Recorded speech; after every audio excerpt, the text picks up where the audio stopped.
Hi friends, good evening. எத்தனை பேர் food items வாங்கும்போது எக்ஸ்பைரி டேட்டையும் இன்க்ரீடியன்ஸையும் செக் பண்ணுவீங்க? கட்டாயமாக அதை செக் பண்ணி தான் வாங்கணும். குழந்தைங்களுக்கு கொடுக்க போகிறோம் அப்படின்னா டபுள் செக் பண்ணி தான் வாங்கணும். எந்த ஒரு பொருளாக இருந்தாலும் எக்ஸ்பைரி டேட் செக் பண்ணி தான் வாங்கணும்.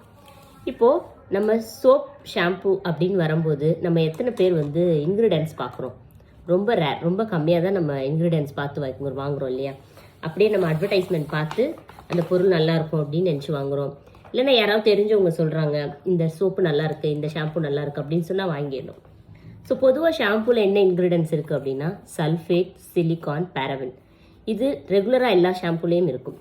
ஓடி போய் உங்கள் ஷாம்புவில் போய் எடுத்து பாருங்கள், இன்க்ரீடியன்ஸ் இது மூணுமே இருக்கும். சல்ஃபேட் அப்படிங்கிறது என்ன அப்படின்னா அது நமக்கு நுரை கொடுக்குது இல்லையா? அது ஸோ அந்த நுரை அதிகமாக கொடுத்து அழுக்கு எடுத்து நம்ம ஸ்கேல்ப் ஃபுல்லாக ட்ரை ஆக்கிடும்.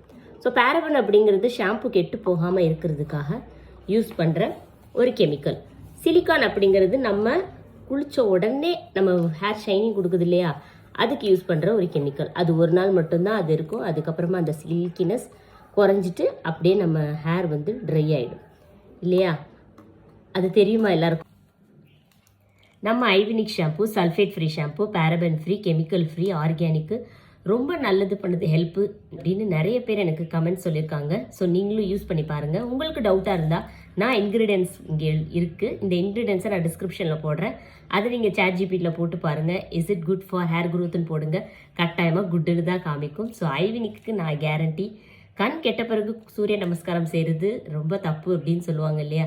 ஸோ ஹேர் விஷயத்தில் நிச்சயமாக நமக்கு ஒன்ஸ் ஃபால் ஆயிடுச்சுன்னா ரொம்ப கஷ்டம் 30+ அப்புறம். அதனால் நீங்கள் கம்மியாக கொட்டும் போதே கொஞ்சம் கவனிக்க ஆரம்பிச்சிருங்க. ஹேருக்கு நிறைய கெமிக்கல்ஸ் கொடுக்காதீங்க. ஸோ ஹேரோட க்ரோத்தையும் ஹெல்த்தையும் நீங்கள் தான் பார்த்துக்கணும்.